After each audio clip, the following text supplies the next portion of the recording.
Na semana em que a primavera teve início, recordes de calor em São Paulo e umidade relativa do ar abaixo dos 30%, o que é considerado inadequado pela Organização Mundial de Saúde. Para falar dos problemas causados pelo tempo seco, conosco aqui no estúdio, o cardiologista do HCOR, Abrão Cury. Tudo bem, doutor? Tudo bem, É um Adriana. prazer tê-lo conosco aqui. Uma boa tarde. Prazer é nosso. O tempo seco dificulta ainda mais a dispersão dos poluentes, né? Como é que isso compromete a saúde das pessoas?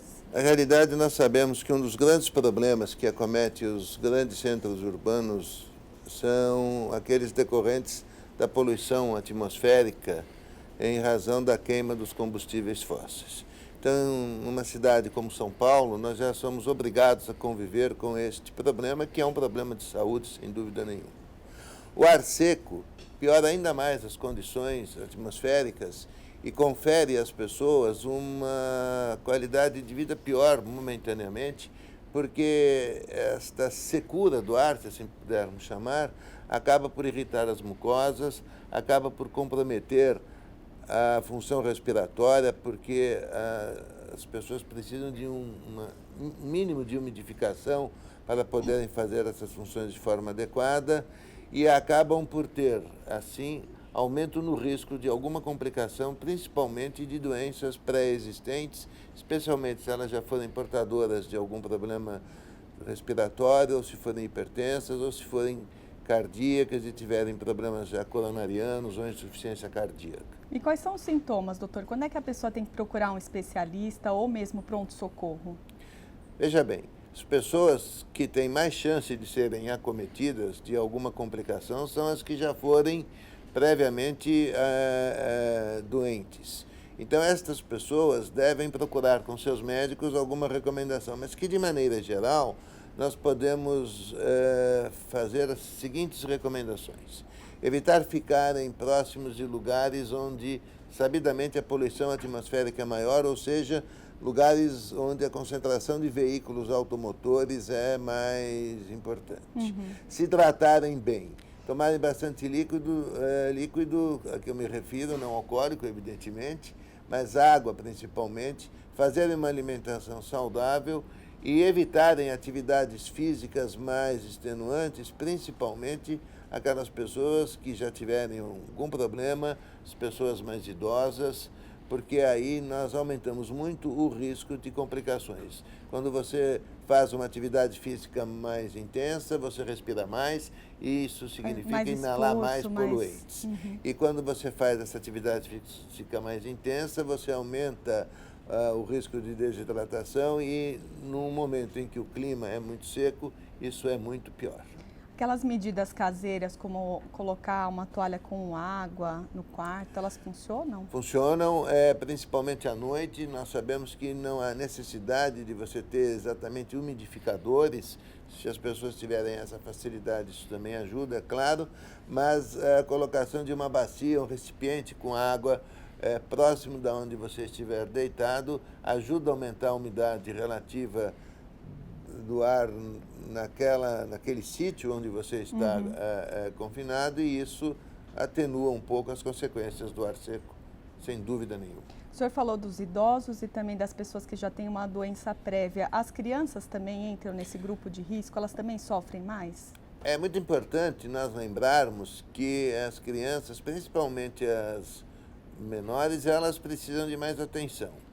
Então, nós precisamos ofertar líquidos a essas crianças, oferecer água em uma quantidade maior, em termos de número de vezes, e buscar com o pediatra as recomendações mais específicas de cada criança.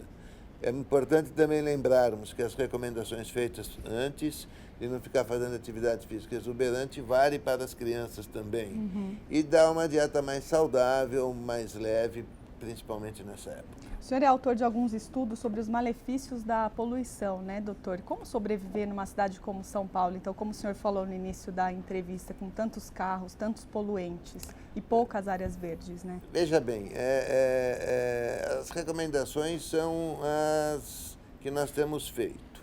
Evitar ficar em locais onde a concentração de veículos automotores é maior.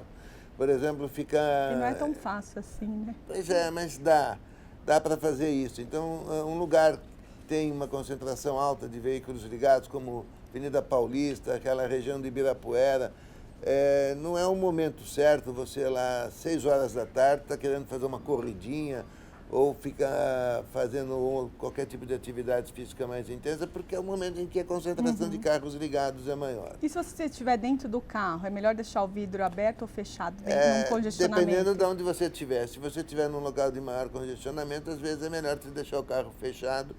Claro que se você dispuser do recurso no carro, hoje em dia é mais fácil de ter um ar-condicionado, lembrando que é muito importante você, de tempos em tempos, fazer a higienização do filtro, né, do ar-condicionado senão dá do na carro, mesma, senão pode até ser pior. Então, na realidade, evitar isso é uma coisa boa. As autoridades têm contribuído obrigando a colocação de catalisadores nos carros e a busca por combustíveis que promovam uma menor liberação de poluentes na atmosfera. Hoje há uma preocupação praticamente mundial em relação a isso. Nós tivemos recentemente a divulgação de um escândalo de uma montadora famosa que não cumpriu adequadamente com as normas que tinham sido previamente estabelecidas, mas de qualquer maneira, de uma forma geral, há uma preocupação sim, tanto no nosso país quanto fora, há uma preocupação com relação a isso, há uma preocupação na busca de combustíveis que não sejam fósseis, na busca de desenvolvimento de meios outros para movimentar os veículos automotores, e cada um tem que fazer um pouco a sua parte. Eu acho que é perfeitamente possível. E se você mora numa região onde há essa contaminação mais intensa, então a recomendação é que nesses momentos de pico, principalmente, você mantenha as suas janelas fechadas para, ao invés de ventilar com poluentes, você deixar para fazer uma ventilação com menos poluentes no momento em que houver menos carro ligado na porta, na janela da sua casa. Doutor, muito obrigada pela sua entrevista aqui. Uma ótima tarde para você. Eu que agradeço a oportunidade. Boa tarde.